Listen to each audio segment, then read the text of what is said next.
Hello and welcome everyone. So in this video I'm going to continue talking about elasticity. In the previous video was chapter 5 part 1. Talked about price elasticity of demand and then how businesses use demand elasticity. In this video I'm going to talk about other elasticities such as cross price elasticity and then income elasticity. And then we'll also talk about price elasticity of supply. So the motivation for this is remembering our interdependence principle, which is like we have a lot of things that are going to affect the quantity demanded or affect the market and therefore demand and supply for a particular product beyond what we're actually considering. So we think of like other factors such as like income changes. Think of other factors like prices of related goods. We can capture those through elasticities. So cross price elasticity of demand tells us like how responsive demand is for one good to price changes of another.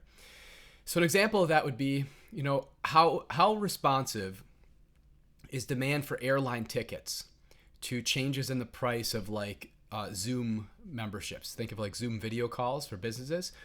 And so there's a cross price elasticity of demand between those two goods, and it's relevant for both producers because, especially motivated by the pandemic, we've got a lot of businesses, especially smaller businesses, that are going to be a lot more interested in using Zoom than actually physically moving in terms of like flying across the country for meetings. Income elasticity of demand is a measure of responsiveness of demand to changes in income. That's relevant as well because we want to know what happens to demand for our product if consumers' incomes rises or falls. So if you're selling normal goods, incomes rise, you'd expect demand to increase. If you're selling inferior goods, we'd expect as income rises, demand decreases. All right. So cross-price elasticity of demand is telling us like how sensitive is quantity demanded to price changes of other related goods. So this is positive for substitutes, negative for complements, right? So if the price of Pepsi goes up, we'd expect a decrease in quantity demanded for Pepsi, but an increase in demand for Coke. Negative for complements, if the price of a printer rises, you'd expect a decrease in quantity demanded for printers, also a decrease in demand for cartridges. Right? So with complements and with substitutes, you get a change in price in one market, therefore a change in quantity, but the goods are related, and so then you get a change in demand in the other market. Right? Once again, if the price of Pepsi goes up, you'll get a decrease in quantity demanded of Pepsi, but you'll get an increase in demand for Coke. For complements, if the price of a printer rises, you'll get a decrease in quantity demanded for printers, but you'll get a decrease in demand for cartridges, right? Cross-price elasticity is going to be the percentage change in quantity demanded of the good under consideration and the percentage change in price of whatever is the related good. Cross-price elasticity of demand is near zero for goods that are unrelated, like Pepsi and shoes, I suppose. So we'd call those independent goods. If goods are complements, we'd expect cross-price elasticity to be, negative and to the extent that they're closely related, large. If they're substitutes, we'd expect cross-price elasticity to be positive, and to the extent that they're close substitutes, really substitutable, then larger, possibly larger than one. Actually, like really responsive, think of like the same interpretation, like inelastic would be the range between -1 and 0, or between 0 and 1 for complements and substitutes respectively. Elastic would be beyond 1 in absolute value. So the closer are the substitutes, the larger to the right, the larger in positive we'd expect cross-price elasticity. The less related they are, the smaller and the more inelastic we'd expect the cross-price elasticity, but still positive if they're subs.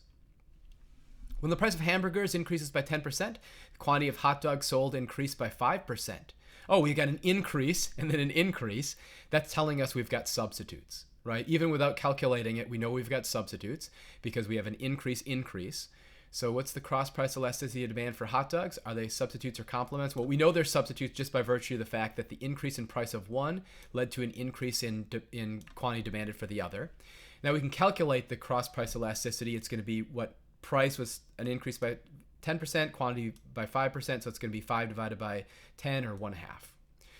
Cross-price elasticity of demand is going to be positive 1/2. This is telling us that they're substitutes, and they're also not super close substitutes. Right? We've got something kind of in this range. All right, income elasticity of demand is measuring how sensitive quantity demanded is to changes in income. So it measures the percentage change in quantity demanded following a 1% change in income. This is positive for normal goods like restaurant meals, negative for inferior goods like ramen noodles. So income elasticity is just going to be the percentage change in quantity demanded divided by percentage change in income. So again, if it's positive, we've got normal goods. If it's negative, we've got inferior goods. If it's positive and greater than 1, we think of those as more like luxury type items. If it's between 0 and 1, we think of those as more like necessities. Here's an example of some income elasticities. So we think of processed foods and vegetables as inferior goods. We think of electricity, well, it's a necessity, and so there shouldn't be too much of an income response. Organic fruit. So this is going to be in the necessity range. It's going to be normal. It's a normal good, but it's not going to be highly responsive. So for instance, like we think of the new cars or airline tickets as more in the luxury range. These are definitely normal goods. You buy more new cars if you've got a higher income or as your income rises. More airline tickets as your income rises. Other things equal, and we'd expect those aren't typically going to be necessities. I mean, you can get by with a used car, and depending on what you're traveling for, I suppose if we're thinking of travel as like elective travel, then it'd be like a vacation or something. Okay, so suppose income rises by 10%, quantity of fast food purchased falls by 15%. What's the income elasticity of demand? Is fast food normal or inferior good? Okay, so incomes rose by 10%, quantity purchased falls. Oh, this is inferior good, right? Because we have an increase and a decrease. This is going to give us a negative income elasticity. What's that precisely going to be? It's going to be 15 divided by 10, which is like 1.5. So yes, it's going to be minus 1.5 and inferior, right? Because we have a fall by 15% is the quantity. Price rose by 10%. So minus 15 divided by positive 10 is minus 1.5. Okay, last thing I'll talk about is price elasticity of supply. So this works just like the price elasticity of demand, except price elasticity of demand was always negative. Price elasticity of supply is always positive. So price elasticity of supply tells us how responsive sellers are to price changes. So it measures by what percent quantity supplied increases following 1% change in price. The larger is the percentage change in quantity, the more responsive are sellers.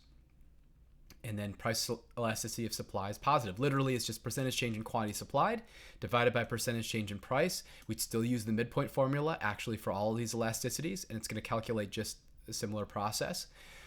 The other thing that's really important to realize here is like, why is price elasticity of supply going to possibly be elastic or inelastic? Well, think about suppliers' alternatives, which is either to shut down or to produce some other product. And so if suppliers have a lot of substitute alternative things to do with their resources, we'd expect price elasticity of supply to be elastic. If suppliers don't have other options, we'd expect it to be inelastic. All right, so a vertical supply curve would be perfectly inelastic. Relatively steep supply curve is going to be an inelastic supply curve. Relatively flat would be an elastic supply curve, and horizontal is perfectly elastic supply. All right. Let's see. So determinants of the price elasticity of supply, well, it depends on how flexible the business can be, how good the alternatives are. So it's more elastic, more responsive for firms that have inventories because they have the ability to withhold products from the market for a particular time and wait for higher or lower prices. Probably higher prices, lower prices if they're, I don't want to go into the example. So it'd be like if they're selling to themselves or something like that. So when inputs are more easily available, we'd expect price elasticity of supply to be more responsive because, again, more alternatives. Firms with extra capacity, actually for this kind of the same reason as storing inventories, like building out capacity allows you to increase the amount you're bringing to the market or not use all your capacity and then decrease the quantity. When firms can easily enter or exit the market, that's going to affect the overall supply. And when there's more time to adjust, that's right. All right, again, the midpoint formula we use for demand works for supply. So we're going to get the percentage change in quantity supplied divided by percentage change in price. You see some minus signs here, and at first you might be like, wait a second, this has to be positive. What's going on? Well, here we're looking at a percentage. We need a change. We need a percentage change. Q2 minus Q1 gives us our change. P2 minus P1 gives us our change. What's going to happen, though, is while Q2 is bigger than Q1, P2 will be bigger than P1. Or while Q1 is bigger than Q2, P1 will be bigger than P2. And so these signs are going to agree. right? The signs for the percentage change in quantity would be the same as the sign for the percentage change in price. All right, so usually an Uber driver can expect to earn $100 during a 6-hour shift. Surge pricing, on particularly the busy nights, means Uber drivers can get $140 during a 6-hour shift. Typically, there's 200 drivers on the road. Surge pricing leads to 300. Calculate the price elasticity of supply using the midpoint formula. All right, so our initial price was 100. Our subsequent price is 140. So this would be like P1, this is P2, this is Q1, this is Q2. All right, so here's the formula. So pause it there so you could do the calculation, and then I'll show the result. So it's this right here. So percentage change in price, percentage change in quantity. Remember though, it's going to be percentage change in quantity divided by percentage change in price. So it's going to be 40 divided by 33 is 1.2, right? Why does Justin and Betsy write out percentage change in price here first if we're going to have that in the numerator? Well, it's because we're thinking the percentage change in price as causing the percentage change in quantity. All right, so suppose when the price of t-shirts rises from $10 to $15, the quantity suppliers are willing to sell rises from 200 to 250. What's the price elasticity of supply? All right, so this is P1, this is P2, this is Q1, this is Q2. And if you calculate out that elasticity, you should get 0.56. So indeed, we'd expect, look, this is a change of $5. That's like, well, $5 is half of 10. We went up to from 200 to 250. That's an increase of 50. That's not half of 200, right? So we get a larger percentage change in price, a smaller percentage change in quantity. That tells us we're going to have inelastic supply, right? All right, so the key takeaways. Elasticity is giving us a measure of the responsiveness of quantity to other factors. So the price elasticity of demand gives us the percentage change in quantity demanded given the percentage change in price. Cross-price elasticity differs by giving us the percentage change in the price of another good that's affecting the percentage change in quantity demanded. Notice the numerator here is always the same till we get to quantity supplied. Income elasticity of demand is going to be percentage change in income, causing the change in percentage change in quantity demanded. And now for price elasticity of supply, we have percentage change in price causing a change in percentage change in quantity supplied. Demand is more elastic when substitutes exist. Actually, supply is more elastic when suppliers have alternatives. Knowing whether price elasticity is positive or negative helps maximize revenue, because if demand is elastic, then if demand is elastic, okay, wait a second, I just read this without reflecting on it.